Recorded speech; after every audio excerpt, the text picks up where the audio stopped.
funksiya va aniqmas integral.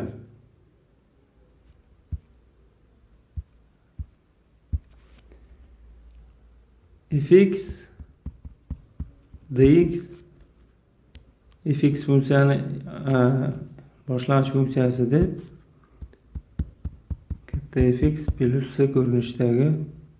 ko'rinishga aytiladi. Bu yerda s'imiz konstant, ya'ni o'zgarmas son. Endi bu ikki tarafidan hosila oladigan bo'lsak, hosila bilan integral bir va teskarimi. Buning uchun bular qisqarib ketadidan fx barobar yig'indini hosilasi har birini hosilasiga teng. fx barobar katta f shtrix x sini hosilasi o'zgarmas hosilasi 0 ga teng. Demak, nima degani bu? Katta fx funksiya kichkina fx funksiyani boshlang'ich funksiyasi deyiladi.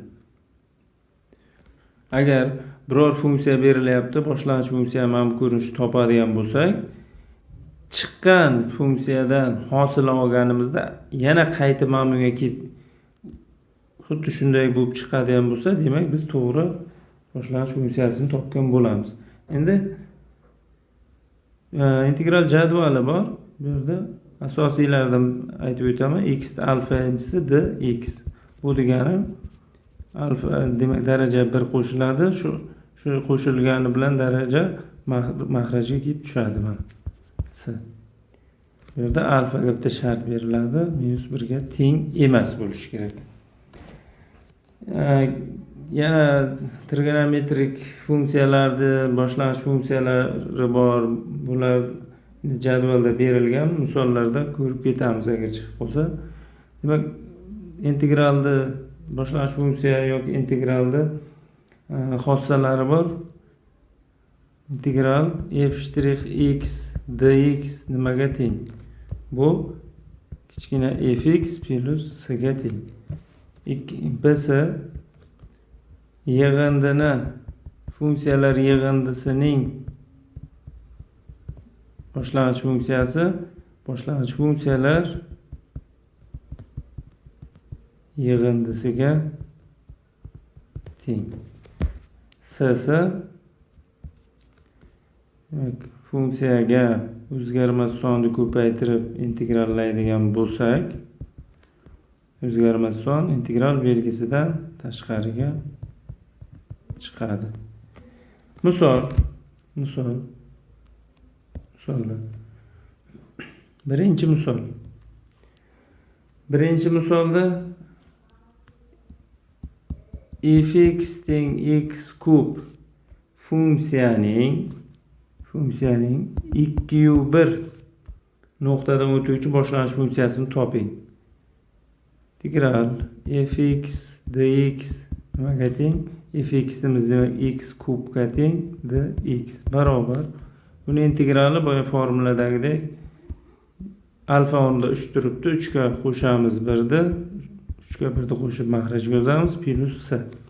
Endi bu yerda ximiz 2 ga teng, y'imiz 1 ga teng bo'ladi. 1 teng 2 ni demak 3 ga 1ni qo'shsak 4-darajasi taqsim 3 ga 1ni qo'shganimiz plus s. Mana shu yerda s ni topib olishimiz kerak. S teng 1 minus 2 ni 4-si taqsim 4. S ni o'zi nimaga teng bo'ladi? 1 minus 2 ni 4-si 16, 16 ni 4 ga bo'lsak nimaga teng? 4 ga teng bo'ladi. Endi 1 dan 4 ayirsak -3. Aynan mana shu yerga s ni o'rniga olib qo'yamiz. Integral endi x kub dx teng x ni 4-si taqsim 4 minus 3. Demak, javob mana shu bo'ladi. Ikkinchi misolda nima deyapti bu yerda? Fx barobar minus x plus x kvadrat taqsim 2. Funksiyaning 6/0 nuqtadan o'tuvchi boshlang'ich funksiyasini toping. Fx dx teng o'rniga olib qo'yaman. X kvadrat taqsim 2 minus x qilib yozib bo'lsam ham bo'laveradi. Dx bu teng.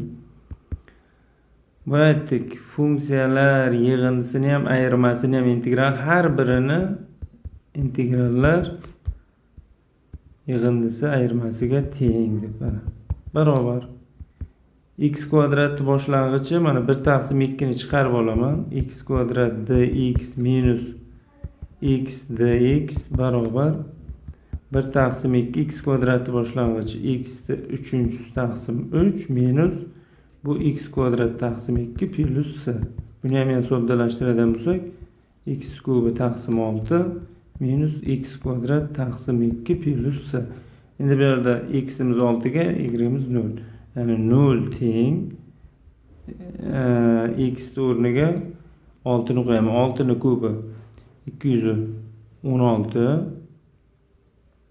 taqsim 6 minus 6 ni kvadrati 36 taqsim 2 plus s. Endi soddalashtiradigan bo'lsak bunga 3 tadan yoki bo'lib yuboramiz. Shunday bo'lsak nima bo'ladi? 216 ni 6 ga bo'lsam 21 da ichida demak 3 tadan 36 ichida 6 tadan minus 36 ni 2 ga bo'lsak 18 plus s teng 0. 36 dan 18 ayirsam 18, s teng minus 18. Endi mana bu yerga olib qo'yaman o'rniga. Integral x kvadrat taqsim 2 minus x dx bu teng bo'ladi. X kubi taqsim 6 minus x kvadrat taqsim 2 minus 18 degan javob bo'ladi. Endi keyingi misolga o'tamiz. Keyingi misolimiz nima degan bo'ladi bu yerda?